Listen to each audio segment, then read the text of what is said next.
We're going to talk now, though, to Robert Hardman, journalist of the Daily Mail, author of Queen of Our Times, The Life of Elizabeth II, a book out now and available in paperback, because today is a bit of a sad day, really. Joe Cattini, one of Britain's last D-Day veterans, has died at the age of 100. And Robert has spoken and written about Joe before. And one of the reasons, actually, that I wanted to talk to Robert about this is I was just there over in Normandy last week with my own children, and I was walking on Omaha Beach with my 18-year-old and my 16-year-old and telling them that, you know, if this had been 1944, at least one of you would probably have been here. And it was a really very moving moment, actually. Robert, very good morning to you. Welcome. Morning. How are you? Yeah, I'm good. Thanks for joining us. I mean, Joe Cattini, one of the last remaining D-Day veterans, quite a character, as you've written about in the past. A beloved granddad, said his granddaughter Sarah, died on Tuesday evening. A life so well lived, one of the last D-Day veterans left. We are so proud of him and loved him so much. And as I say, poignantly for me, purely by chance, I was there in Normandy last week with my kids, and it's quite a remarkable thing to walk on that beach.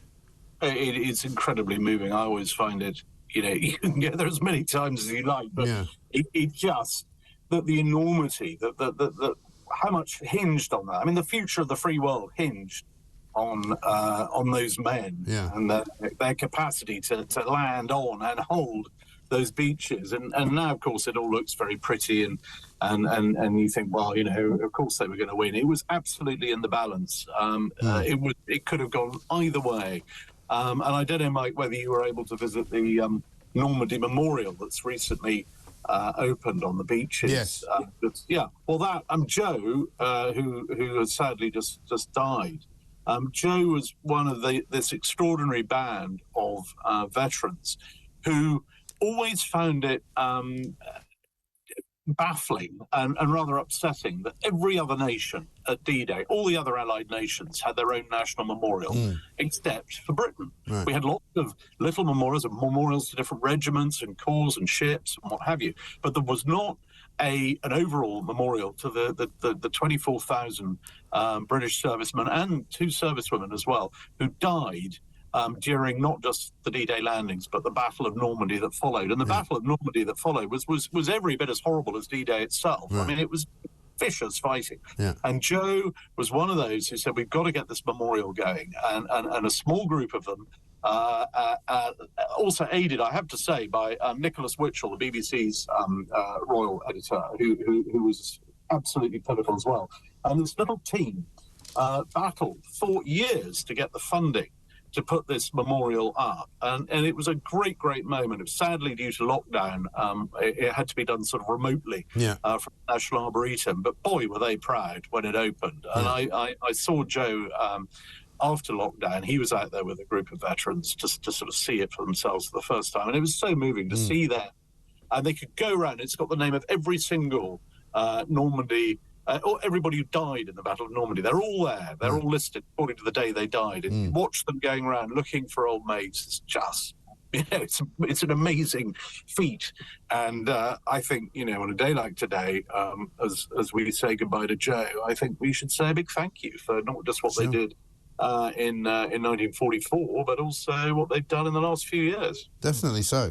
And as I sort of walked around that area where I hadn't spent a great deal of time in the past since I was quite young, really, you know, it hasn't changed that much. I mean, but when you think of what it must have been like, as you say, the Normandy battle, which was incredibly hard fought and very bloody, you can, while you're there, it's the strangest thing I felt. You could feel like you could kind of see it almost. Yeah, you can. You can revisit. Obviously, some bits have been built over. I mean, I think there is a tendency always to look at D-Day and Normandy through the prism of the beaches. And I mean, obviously that central bit. I mean, you've got to get them on the ground, got to get them there.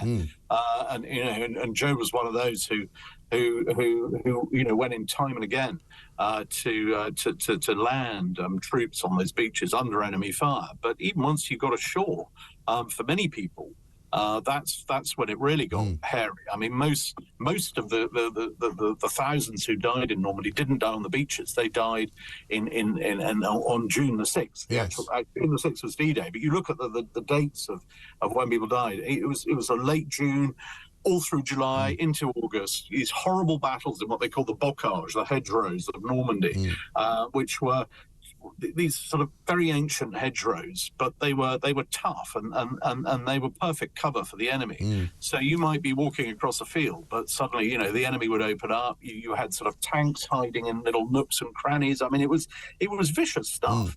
And the battle to take the city of Caen, which didn't fall till July. I mean, that cost thousands of British lives. Yes. And they're all commemorated in this. There's no sort of no one's forgotten. But ultimately, of course, you know, it led to the fall of Paris, and everything just changed from there on. So I mean, this was one of the great. I mean, we talk about pivotal moments. Well, it was the pivotal moment, really, wasn't it? It was the pivotal moment in modern history, I would argue. Yeah, absolutely right. And funny